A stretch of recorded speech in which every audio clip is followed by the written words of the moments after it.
সালটা ছিল 1280 বঙ্গাব্দে। দক্ষিণেশ্বর মন্দিরে জ্যৈষ্ঠ মাসের ফলহারিণীর পুজো চলছিল ধুমধাম করে। লোকারণ্যের মধ্যে চলছিল মায়ের আরতি।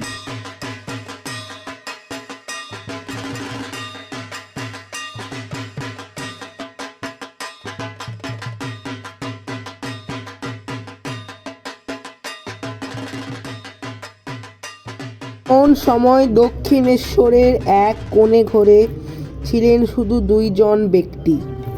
পূজারীর আসনে স্বয়ং পরমাবতার শ্রী শ্রী রামকৃষ্ণ এবং দেবী স্থানে ছিলেন তাহার স্ত্রী দেবী শারদামণি।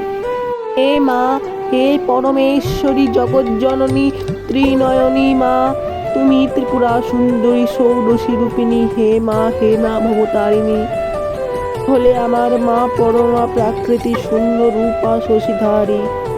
আজকে সেই জ্যৈষ্ঠ মাসের অমাবস্যা এবং এখন সেই সময় ঘটিত যখন আমি তোমায় পুজো করব।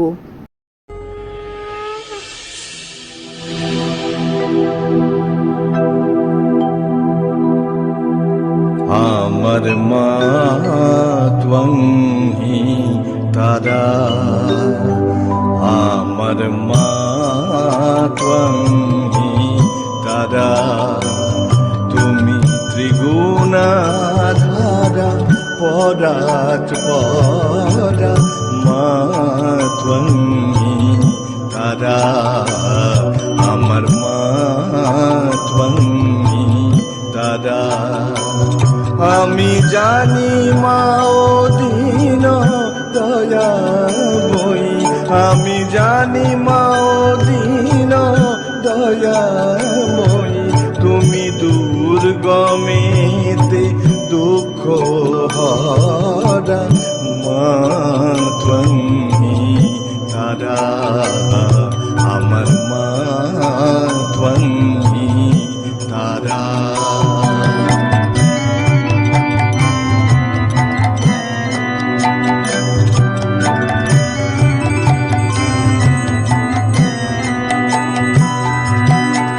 তুমি জলে, তুমি স্থলে, তুমি আদ্যাও মূলে গো মা, তুমি জলে, তুমি স্থলে, তুমি আদ্যাও মূলে গো মা, আছো সর্বঘটে অর্ঘ ফুটে, সাকার আকার নিরাকার, মা ত্বং হি তারা, আমার মা ত্বং হি তারা।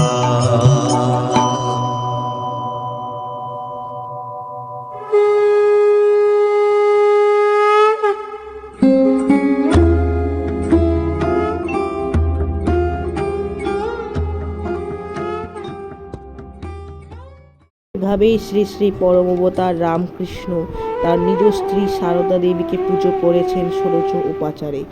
এভাবেই তিনি সব স্ত্রীদের মধ্যে তার মাকে খুঁজে পেয়েছেন। জয় পরমাবতার রামকৃষ্ণ, জয় মা সারদা, জয় মা ভবতারিণী, জয় মা ভবতারিণী।